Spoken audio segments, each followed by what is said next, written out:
ಸೋಲದ ಗಂಡೇ ಇಲ್ಲ. ಕೆಟ್ಟವನು ಇಂದ್ರ, ಮುಟ್ಟದೆ ಕೆಟ್ಟವನು ರಾವಣ, ಹೇಳಿ ಕೆಟ್ಟವನು ವಿಶ್ವಾಮಿತ್ರ, ಹೇಳಲೆ ಕೆಟ್ಟವನು ಚಂದ್ರ. ಹೌದು, ಇಂಥವನ ಕಾಲಿನಲ್ಲಿ ಈ ಭಾಗವನ್ನು ತೆಗೆದುಕೊಂಡು ಹೋಗಿ ನಿಲ್ಲಬೇಕು. ನೀನು ಒಳ್ಳೆಯದು, ನೀನು ಸಹ ಕೆಟ್ಟು ಹೋಗಬೇಡ ರಾಮ. ನಲ್ಲ ನಿನ್ನ ಮೇಲೆ ಪ್ರೀತಿ ಇಟ್ಟು ಕಣ್ಣಿಟ್ಟು ಬಾಗಿಟ್ಟು ಮನದ ಇಷ್ಟಾರ್ಥವನ್ನು ನೆರವೇರಿಸೆಂದು ಬೇಡಿಕೊಳ್ಳುವೆನು ರಾಮ. ಕರಗಿಸ ಬೇಡ ಎನ್ನ ಪ್ರೇಮ.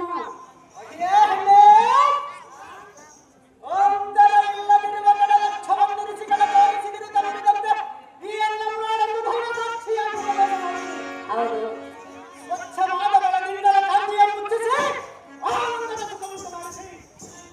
ಚಿಂತು ಭಂಗಿಗಳ ಕನಕವನ್ನು ಧರಿಸಿದರೆ ನಿನ್ನ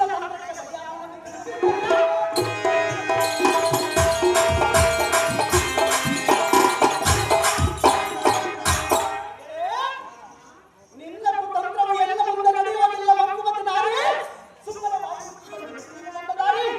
ರಾಮ, ನಾನು ಬಂದ ದಾರಿ ಹಿಡಿಯುವುದು ನಿನಗೆ ಗೊತ್ತಿರುವುದು, ನೀನು ಹೇಳುವ ಅವಶ್ಯಕತೆ ಇಲ್ಲ. ನಾನು ಬಂದ ದಾರಿ ಹಿಡಿಯುವುದು ನನಗೆ ಗೊತ್ತಿರುವುದು, ಅದು ನಿನ್ನಿಂದ ಕೇಳಿ ತಿಳಿದುಕೊಳ್ಳುವ ಅವಶ್ಯಕತೆ ಇಲ್ಲವೆಂದು ಹೇಳುತ್ತಿರುವೆ.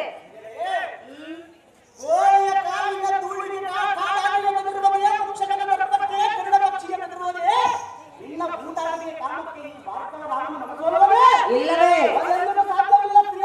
ನೋಡೋಣ, ನಾನು ದೂರ ನಿಂತಿರುವೆ,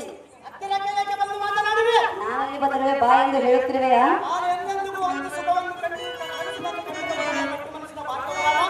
ಕನಸಿನಲ್ಲಿ ಕಂಡವನಲ್ಲ ರಾಮ. ಹಾಗಾದರೆ ನಾನು ಬಂದು ಕೂಗಿದ ತಕ್ಷಣವೇ ಯಾತಕ್ಕೆ ಎಚ್ಚರವಾಗಿ ನನ್ನನ್ನು ಮಾತನಾಡಿಸಿದೆ? ತಪಸ್ಸಿಗೆ ಬಂದಾಗ ನನ್ನ ಪರಮಮಾತೆ ಜಗನ್ಮಾತೆಯೇ ಜಗನ್ಮಾತೆ ಬಂದಿದ್ದರೆ ನಿನ್ನನ್ನು ಪುತ್ರ ಎಂದು ಮಾತನಾಡಿಸುತ್ತಿದ್ದಳಲ್ಲವೇ? ಸುಂದರ ಎಂದು ಕರೆಯುತ್ತಿರಲಿಲ್ಲ. ಅಶಬ್ದ ಸ್ಮೃತಿಗಳು ನನ್ನ ಮುಂದೆ ನಡೆಯುವುದಲ್ಲ. ಆಹಾ, ಹೌದೇ? ಹೌದು ಮೇನಕ, ದೂರದಿಂದ ಮಾತನಾಡುತ್ತಿದ್ದಾರೆ. ಮಾತೃ ಸಮಾನವಾದ ಇಂಥ ಮಾತುಗಳನ್ನು ಆಡಬಾರದು, ನನ್ನ ಹತ್ತಿರಕ್ಕೆ ಬರಬಾರದು. ಮಾತೃ ಸಮಾನ? ಹೌದು ತಿಳಿಯಲೇ. ಲೋಕಕ್ಕೆ ಇಂದ್ರನಾದ ದೇವೇಂದ್ರನು ದೇವತೆಗಳಿಗೆಲ್ಲ ರಾಜನಾದ ಮೇಲೆ ಅವನು ಒಂದು ರಾಜನಾದ ರಾಜ್ಯಕ್ಕೆ ತಂದೆಯಿದ್ದಾಗೆ ಅವನ ಕಥೆಗಳು ನಿಮಗೆ ಮಾತೃ ಸಮಾನವಾಗಿದ್ದಾಗೆ. ನಾನು ನಿನಗೆ ಮಾತೃ ಸಮಾನ, ನೀನು ನನಗೆ ಮಾತೃ ಸಮಾನ, ನೀನು ನನಗೆ ಪುತ್ರ. ಕೇಳಿಕೊಂಡು ಮಾತನಾಡು. ನಾನು ಅವತ್ತಿನ ತಾಯಿ, ನೀನೇ ಅವತ್ತಿನ ಮಗನಾಗಿರುವ ನನಗೆ